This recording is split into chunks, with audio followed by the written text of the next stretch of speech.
आज हमारा चैप्टर है मॉसफेट। तो मॉसफेट के बारे में हम पढ़ने वाले हैं।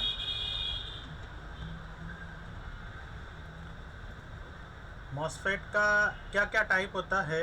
मॉसफेट हमारा 2 टाइप का होता है, ज़्यादा डीप में नहीं पढ़ेंगे। एक हमारा होता है एन चैनल और एक होता है हमारा पी चैनल, और इन्हीं के कॉम्बिनेशन से हमारा ड्यूल मॉसफेट बन जाता है। अगर उसके अंदर 2 पी का यूज़ किया है तो ड्यूल पी चैनल मॉसफेट हो जाता है। अगर उसके अंदर 2 एन चैनल की मॉसफेट का यूज़ किया है तो वो हो जाता है हमारा ड्यूल एन चैनल। और एक पी का और एक एन का यूज़ किया है तो इस तरह का भी हमारा ड्यूल मॉसफेट होता है।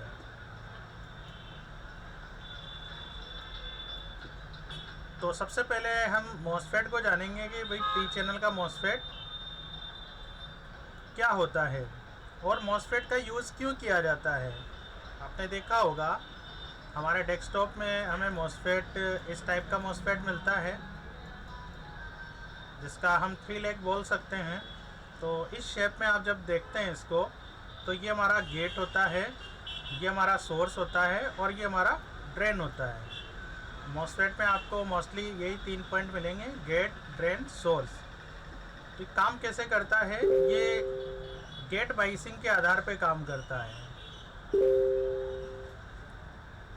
गेट बाइसिंग के आधार पे काम करता है। और क्या करता है ये, इसमें क्या होता है, ड्रेन और सोर्स इसके बीच में यहाँ पर क्या लगा होता है, एक डायोड लगा होता है।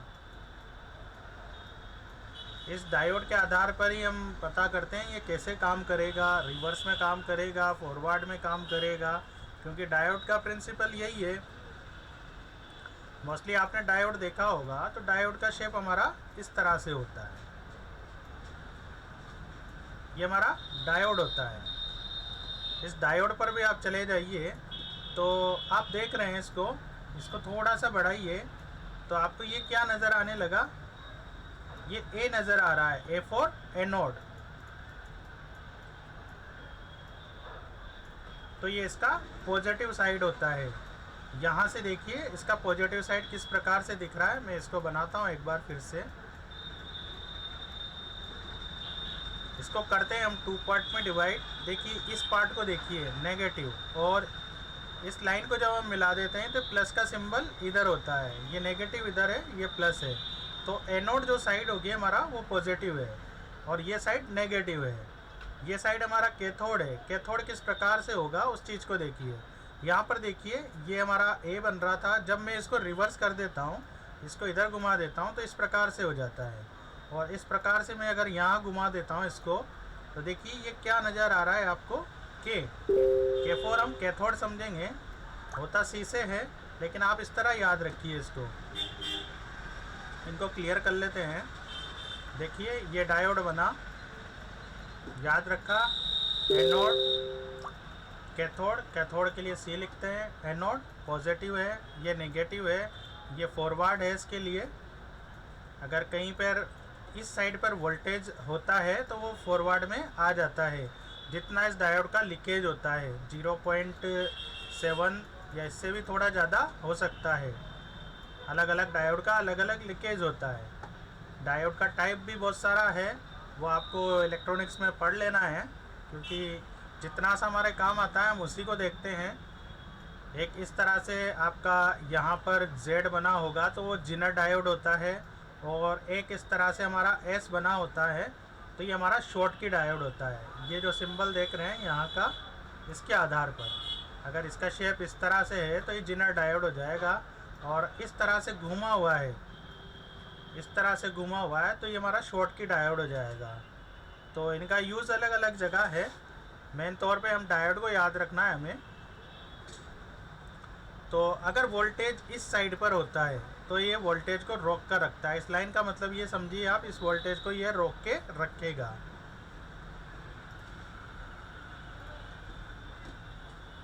तो फिर से मैं मॉसफेट बनाता हूँ।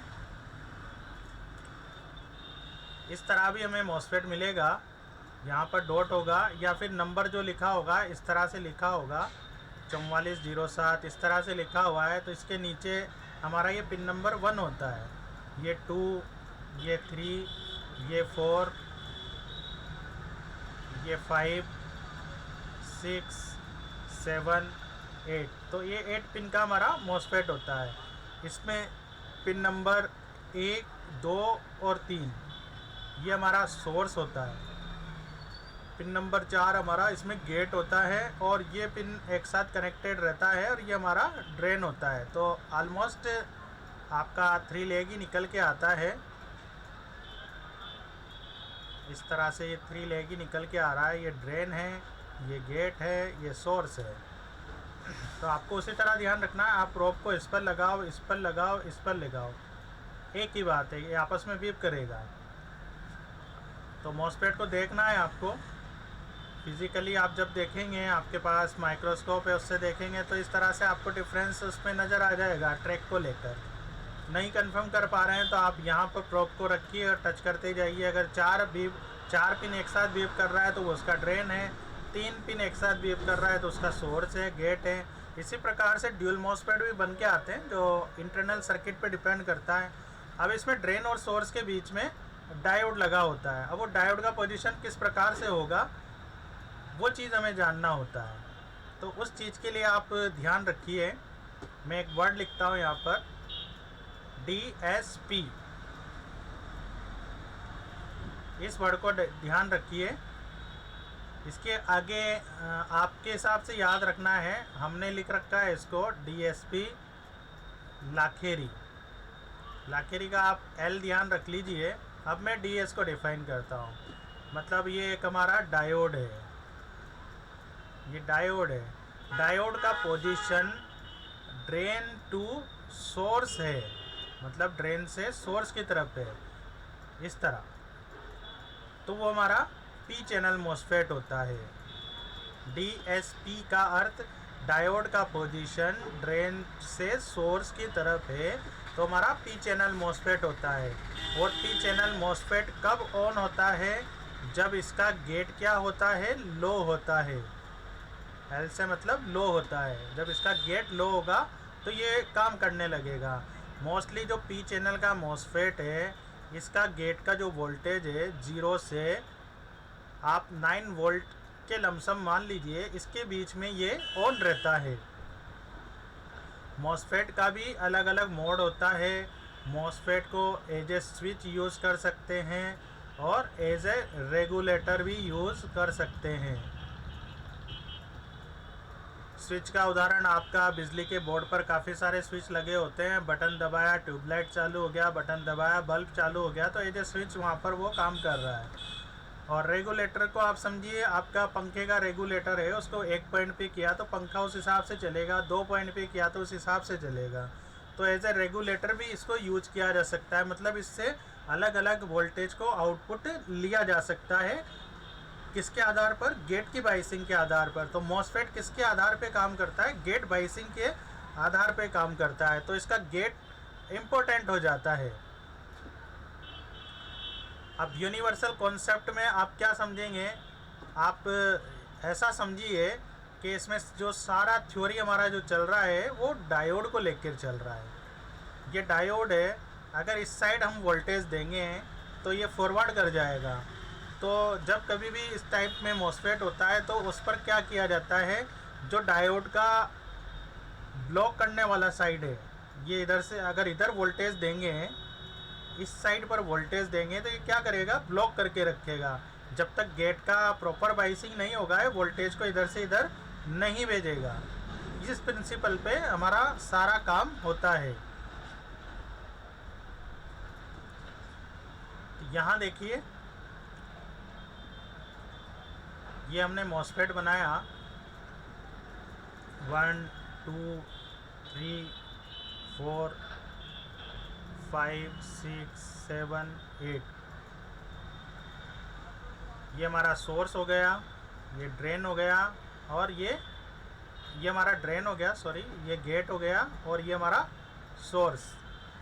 अब अगर ये P चैनल का मॉसफेट है तो P चैनल की मॉसफेट की थ्योरी क्या कहती है डायोड का जो पोजीशन होगा वो ड्रेन से सोर्स की तरफ होगा। मतलब ये जो डायोड है ऐसा होना चाहिए, इधर हमारा ड्रेन होना चाहिए, इधर हमारा सोर्स होना चाहिए, है ना। तो ड्रेन से सोर्स की तरफ ये डायोड होगा। तो ऐसे केसेस में जब तक आपका गेट का बाइसिंग नहीं होगा तब तक क्या होगा, इसमें क्या करते हैं, इनपुट ये वाला साइड होता है। अगर ड्रेन इनपुट रख देंगे तो ये फॉरवर्ड आ जाएगा, तो वैसे ही वोल्टेज आ जाएगा, है ना। तो यहाँ पर क्या किया जाता है, इस सोर्स पर वोल्टेज को रखा जाता है। अब ये गेट पे जैसे जैसे ऑपरेट होगा ये वोल्टेज को इधर से इधर भेजेगा, इसका काम यही है। अगर हम एन चैनल की यहाँ पर बात करते हैं, ये एन चैनल की हमारी मॉसफेट है, तो इसमें डायोड का पोजीशन क्या होगा, आप इसका उल्टा कर लीजिए जो हमने पी चैनल के लिए पढ़ा है। इसमें डायोड का जो पोजीशन होगा सोर्स से ड्रेन की तरफ होगा। मतलब इस तरह से डायोड है तो इस साइड पे सोर्स होगा, इस साइड पे ड्रेन होगा, तो डायोड बनेगा हमारा इस टाइप से। इसमें तो क्या होता है, आप एन चैनल का मॉसफेट देखें ना जो स्विचिंग सर्किट में लगता है, इसके ऊपर 19 वोल्ट हमारा दिया होता है। तो 19 वोल्ट इसलिए यहाँ पर देते हैं, ये इसका इनपुट साइड होता है। ये देखिए डायोड की वजह से क्या करके रखेगा, ब्लॉक करके रखेगा जब तक गेट का प्रॉपर बाइसिंग नहीं होगा। और एन चैनल के अंदर क्या होता है, हमारा गेट हाई होना चाहिए। जब गेट हाई होगा तभी आपका वोल्टेज इधर से इधर जाएगा। और मोस्टली मॉसफेट को क्यों यूज़ किया जा रहा है, जब 19 हमें इधर से इधर ट्रांसफ़र करवाना है तो एक वायर भी जोड़ सकती है कंपनी, तो ऐसा क्यों नहीं किया गया है, क्योंकि इसको बैटरी मोड पर भी चलाना है। तो कभी सिंगल बैटरी पे भी चलेगा और अडेप्टर पे भी चलेगा, बैटरी लगा हुआ है तो दोनों के कॉम्बिनेशन पे भी चलेगा। तो जैसे अडेप्टर पे लगा हुआ है, लाइट गया तो बैटरी से बैकअप लेना है, वापस लाइट आता है तो बैटरी का बंद करके वापस अडेप्टर पे इसको लाना है। तो इस तरह का सर्किट हमारा मॉसफेट की वजह से मैनेज होता है। और मॉसफेट को कौन मैनेज करता है, वहाँ पर हमारा ड्राइवर आईसी जो इसके लिए लगा होता है, जिसको हम battery charging IC, power IC के नाम से जानते हैं, वो इसको ड्राइव करता है। किस समय किसको बंद करना है, किसको चालू करना है, वो चीज़ वहाँ पर उसकी प्रोग्रामिंग में होता है। तो प्रोग्रामिंग में जो लिखा हुआ है लेकिन उसका डिटेक्शन लिया जाता है, अडेप्टर का डिटेक्शन लिया जाएगा। अडेप्टर का जब तक उसको डिटेक्शन नहीं होगा आपका बैटरी चार्ज नहीं होगा, आपका लैपटॉप ऑन नहीं होगा। बैटरी का जब तक वो सेंस नहीं करेगा तो बैटरी पे आपका लैपटॉप ऑन नहीं होगा। तो हर एक चीज़ को उसको बताया जाता है और ये सारा इन्फॉर्मेशन SIO तक पहुंचाया जाता है जो इसका माइक्रो कंट्रोलर लगा हुआ है।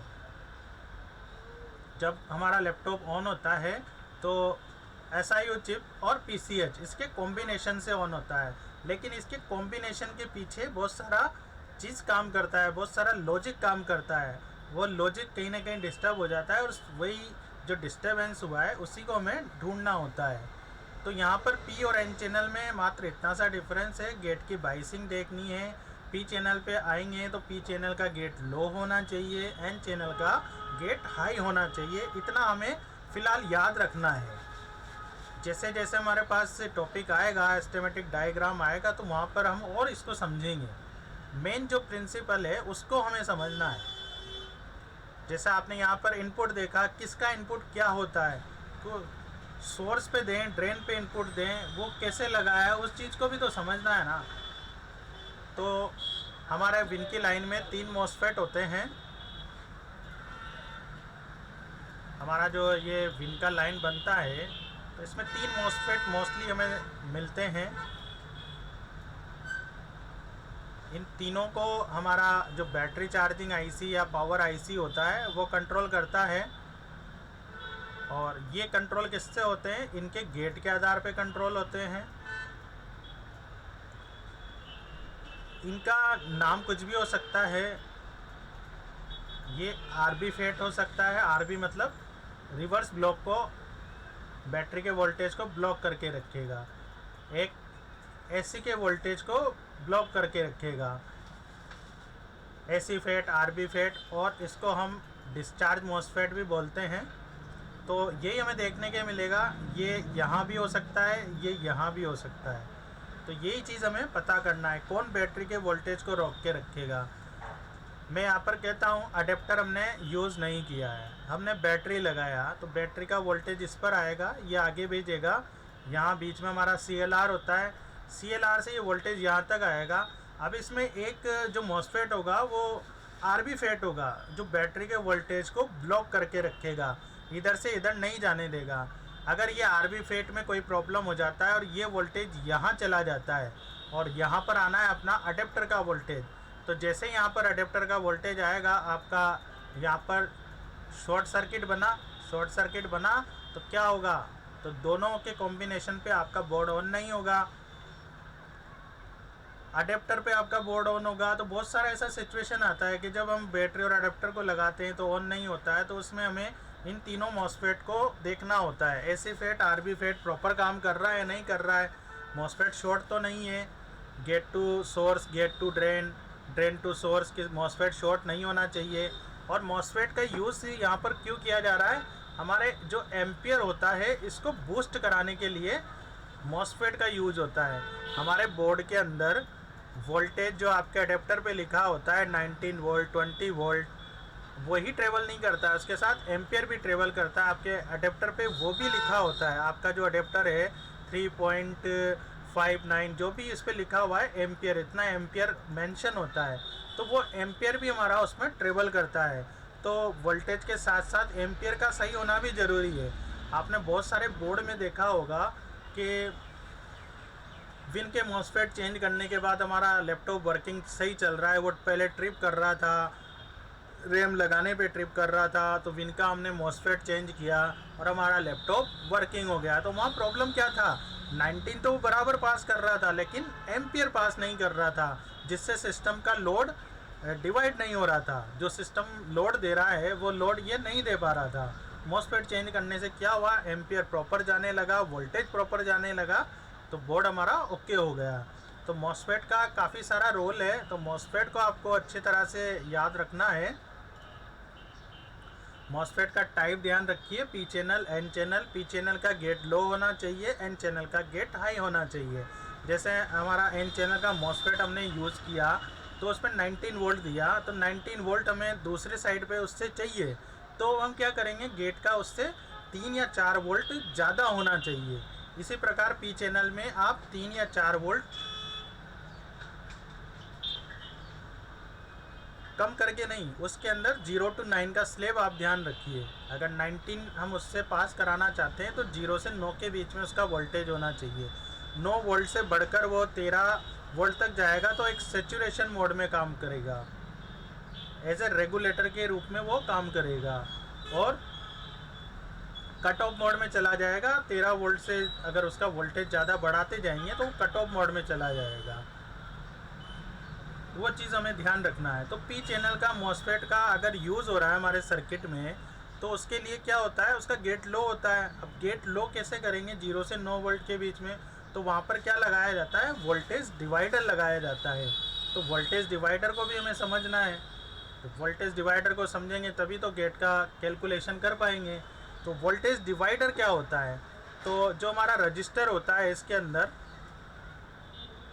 रजिस्टर का यहाँ पर कॉम्बिनेशन को यूज़ किया जाता है, तो हमारा वोल्टेज डिवाइडर बन जाता है। जब 2 रजिस्टर को हम जोड़ते हैं, ये 2 रजिस्टर है, इनको हमने जोड़ दिया, ऐसे जोड़ दिया, तो ये क्या होता है, रजिस्टर इन सीरीज में जोड़ना हो जाता है। इसका जैसे वैल्यू है 100 के, तो ये जुड़ के क्या हो जाएगा, हमारा 200 के हो जाएगा। मतलब रजिस्टर इन सीरीज के अंदर क्या फॉर्मूला लगाया हमने, अगर इसको हम R1 रजिस्टर मानते हैं, इसको R2 रजिस्टर मानते हैं, तो R equals to total resistance equal to R1 plus R2। इसी प्रकार से आपका 3 रजिस्टर भी हो सकता है, R1, ये R2 है, ये R3 है, तो टोटल रजिस्टेंस कितना होगा, ये 100 था, ये 200 के था, ये हमारा 300 के था, तो तीनों को जोड़ दीजिए, टोटल रेजिस्टेंस आ जाएगा 300, 200, 500 और 100, 600 के हो जाएगा। इसी प्रकार से पैरेलल में भी ये लगते हैं, इस प्रकार से, ये फर्स्ट लग गया, ये सेकंड लग गया, ये थर्ड लग गया, और इनको यूँ आपस में जोड़ा हुआ है। अब ये अपन से टोटल रेजिस्टेंस पूछता है, तो यहाँ पर फॉर्मूला अपना ये हो जाता है 1/R equal to 1/R1 plus 1/R2 plus 1/R3। तो इस तरह से हम कैलकुलेशन करते हैं। तो सीरीज में तो क्या हुआ, रेजिस्टेंस बढ़ा, और पैरेलल में क्या होता है, रेजिस्टेंस कम हो जाता है, जैसा पता लग रहा है। खैर ये हमारा बहुत कम आना है, कुछ कुछ बोर्ड में है, ज़्यादा में नहीं है। जैसे 3 का तो नहीं, आपको 2 का मिल जाएगा किसी बोर्ड के अंदर। यहाँ पर 20K और 20K लग रहा था, तो यहाँ पर कंपनी डायरेक्टली आपका 10K भी लगा सकती थी, लेकिन 20K लगाया। अब यहाँ पर आप कहेंगे 20K और ये टोटल 10 कैसे आया, तो 1/R इक्वल्स टू यहाँ पर निकालेंगे 1/20 प्लस 1/20। मैथमेटिक्स है तो आप कर सकते हैं। 20 एलसीएम आ जाएगा, 20 का 20 से डिवाइड करोगे 1 बार, 1 को 1 से मल्टीप्लाई किया तो 1। इसी प्रकार से यहाँ पे 1 2/20, 2/20 2 से 1 टाइम कटेगा, 2 से 10 टाइम कटेगा, तो 1/10 हो जाएगा। 1/R equals to 1/10। तो R इक्वल्स टू क्या आया, ये इधर गुणा आएगा, ये इधर गुणा आएगा, तो R बराबर 10K। तो सीरीज में क्या होता है, रेजिस्टेंस कम हो जाता है, और पैरेलल सीरीज में रेजिस्टेंस बढ़ जाता है और पैरेलल में कम हो जाता है। बस इतना सा हमें ध्यान रखना है। अब हम यहाँ पर वोल्टेज डिवाइडर को भी पढ़ लेते हैं। वोल्टेज डिवाइडर क्या होता है और किस प्रकार से इसका यूज़ होता है, वो चीज़ भी हम देखते हैं। जैसे हमारा यहाँ पर 19 वोल्ट आ रहा है, ये हमारा वोल्टेज पॉइंट है। इससे हमने एक रजिस्टर जोड़ा, फिर इसी रजिस्टर के साथ में हमने दूसरा रजिस्टर जोड़ दिया और इसको ग्राउंड कर दिया। तो रजिस्टर का ऐसा कॉम्बिनेशन जो आपस में एक दूसरे से कनेक्टेड हो, एक पॉइंट पे हमारा वोल्टेज दिया हो, दूसरा पॉइंट रजिस्टर का ग्राउंड हो, तो ऐसा कॉम्बिनेशन हमारा वोल्टेज डिवाइडर कहलाता है। ये वोल्टेज डिवाइडर। तो इस जो सेंटर पॉइंट है, दोनों रजिस्टर आपस में कनेक्टेड है, यहाँ पर कितना वोल्टेज आउट होगा ये हमें निकालना है। तो ये हमारा R1 रजिस्टर हो जाता है, ये हमारा R2 रजिस्टर हो जाता है। यहाँ पर हम 470K का रजिस्टर इसकी वैल्यू ले लेते हैं, यहाँ पर हम 49.9K ऐसा वैल्यू ले लेते हैं। तो इसका फॉर्मूला क्या होता है, वोल्टेज आउट, मतलब यहाँ का वोल्टेज आउट इक्वल्स टू इस पर वोल्टेज जो दिया गया है इनटू जो हमारा ग्राउंड साइड से कनेक्टेड है R2 रजिस्टर, डिवाइड करेंगे इसको दोनों के प्लस से, R1 प्लस R2। तो यहाँ पर हमारा ये हो जाएगा 19 इंटू R2 रजिस्टर है हमारा 49.9, और नीचे इसको जोड़ देंगे, 470 में इसको जोड़ देंगे, तो ये 0.9, 9, 7 और 4 11, 519.9। तो इसका मल्टीप्लिकेशन निकाल लीजिए आप, पता लग जाएगा। मैं आपको फॉर्मूले पे दिखा देता हूँ, इसको क्लियर कर लेते हैं। यहाँ पर देखिए, ये हमारे पास वोल्टेज डिवाइडर का फॉर्मूला है, इसको भी मैं आपको शेयर कर दूँगा। यहाँ पर आप 2 रजिस्टर को सेलेक्ट कीजिए। यहाँ पर हमारे पास वोल्टेज था 19 वोल्ट, R1 रजिस्टर था 470, R2 रजिस्टर था 49.9। तो यहाँ पर कैलकुलेट दबाएंगे तो 1.82 ये आउट करेगा। अगर हमारा 1.82 नहीं मिल रहा है, इससे थोड़ा प्लस माइनस हो सकता है, क्योंकि रजिस्टर में 5 to 10% प्लस माइनस मान के चलते हैं, तो 1.7 मिल सकता है, 1.9 मिल सकता है, तो आसपास आना चाहिए। ऐसा नहीं है यहाँ पर हमारा वोल्टेज 8 वोल्ट आ रहा है तो ये चीज़ गलत हो जाएगा।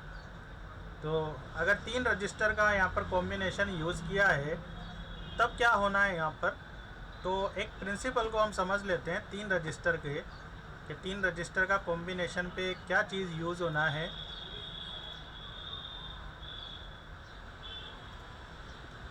देखिए मैं 3 रजिस्टर यहाँ पर बना देता हूँ। ये हमारा वोल्टेज पॉइंट हो जाएगा, ये R1 रजिस्टर, ये R2 रजिस्टर, ये R3 रजिस्टर और ये ग्राउंड। यहाँ से क्या वोल्टेज आउट होगा, यहाँ से क्या वोल्टेज आउट होगा, डिपेंड तो रजिस्टर पे करेगा ही सही। ये 100K लगाया, ये हमने 200K लगाया और ये हमने 300K लगाया, तो क्या क्या वोल्टेज आउट होना है। यहाँ पर हम 19 वोल्ट दे रहे हैं। तो देखिए जब हम यहाँ का कैलकुलेशन करेंगे ना, तो एक रजिस्टर तो हमारे पास, इसको आप जहाँ से कैलकुलेशन कर रहे हैं 2 पार्ट बना लीजिए। बन गया एक पार्ट, और यहाँ से एक पार्ट ये ग्राउंड के साथ में 2 पार्ट बन गया। अब यहाँ का देखिए आप, रजिस्टर क्या है, ये सीरीज में जुड़ा हुआ है, तो यहाँ का टोटल रेजिस्टेंस क्या हो जाएगा, सीरीज में होता है तो जुड़ जाता है, तो यहाँ पर क्या हो जाएगा, ये हमारा 500K हो जाएगा। जब ये 500K 100K, तो यहाँ का कैलकुलेशन हम निकाल सकते हैं। मैं आता हूँ वापस फॉर्मूले पे, और जब हमें यहाँ का निकालना होगा, आप इसको याद कर लीजिए, अभी हम निकाल लेंगे इसको। जब यहाँ का निकालना होगा इस जगह का, तो इस जगह का निकालने के लिए क्या करेंगे, देखिए यहाँ से हम डिवाइड करेंगे तो 2 रजिस्टर तो ऊपर चला जाएगा और एक रजिस्टर नीचे रह जाएगा। ये तो ये कितना है हमारा 300K, और ऊपर ये जुड़ जाएगा रजिस्टर इन सीरीज, तो ये भी 300K। तो जब 19 है, 300K है, तो यहाँ पर कितना मिलना हमें, 19 का हाफ, तो 9.5 यहाँ पर हमें मिल लेगा। तो इस चीज़ को हम देखते हैं क्या सही बोला जा रहा है। तो रजिस्टर के फॉर्मूले पे चलते हैं और इसका हम कैलकुलेशन लेते हैं। हम यहाँ का कैलकुलेशन भी निकाल सकते हैं। अभी इस जगह पे क्या मिलना है, तो आप इस जगह का लिए 19 into R2 register. R2 register हमारा क्या था, दोनों जुड़ के था 500, और यहाँ पर क्या करना है हमें, R1 प्लस R2 दोनों को जोड़ना है, 500 और 300 800 हो जाएगा। ये दोनों इससे कट जाएंगे,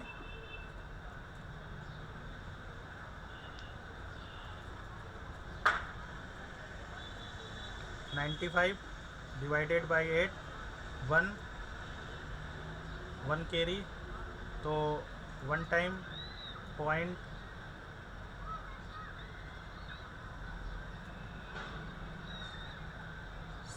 70 11.8 के आसपास यहाँ पर हमें मिल रहा है। तो आप इसको याद रखिए, 11.8 और 9.5 करीब करीब हमें ये वोल्टेज मिल रहा है।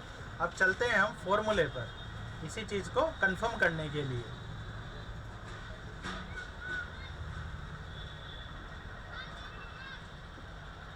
इसको क्लियर करना पड़ेगा, अदरवाइज़ आपको दिखेगा नहीं। चलिए क्लियर कर लेते हैं, अभी इसको ले लेंगे।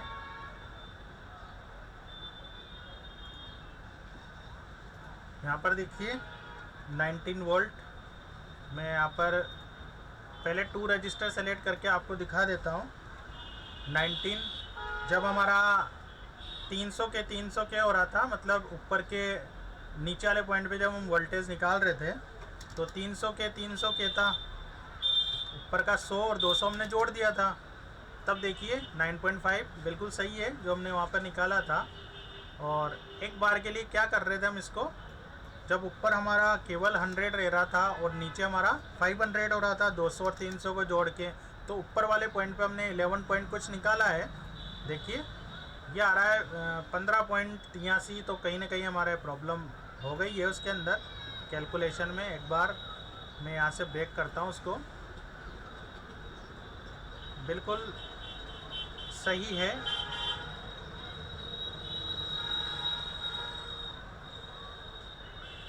यहाँ पर नीचे हमने 800 लिया है, ये गलत लिया है। टोटल यहाँ पर देखिए 300, 200, 500 और ये 100, 600 ही होगा, नीचे 6 आएगा। तो ये कैलकुलेशन मिस्टेक इस तरह से हो जाती है। जब 6 से डिवाइड करेंगे तो 6 बन जा, और यहाँ पे 3 बचा 35 6 से डिवाइड करेंगे तो 6 पंजे के 30 आ गया 15 पॉइंट। बिल्कुल सही है जो सॉफ्टवेयर कैलकुलेट कर रहा है, 15.83।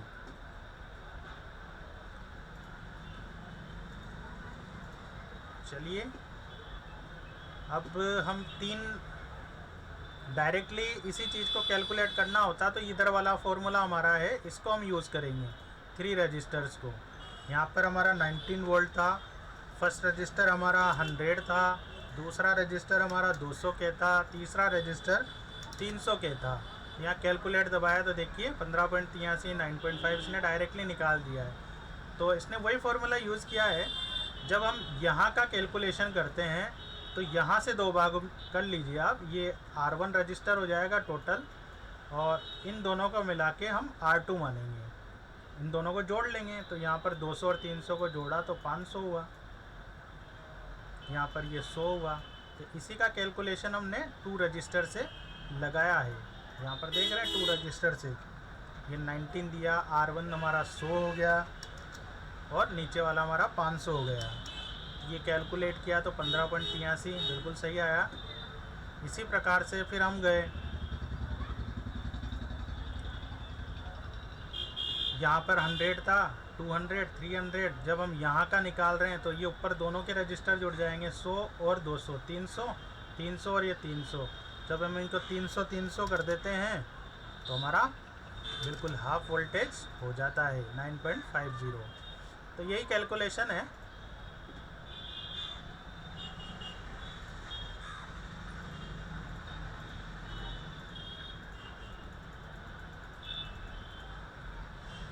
आई होप आपको इतना समझ में आया होगा। इससे आगे भी कंटिन्यू करेंगे, आज के लिए इतना ही रखते हैं। तो प्रैक्टिस कीजिए इस चीज़ का, इसको हम बोर्ड पर भी देखेंगे फिजिकली कैसा होता है। आज के लिए इतना रखते हैं, देखते हैं आगे, मिलते हैं नेक्स्ट वीडियो में।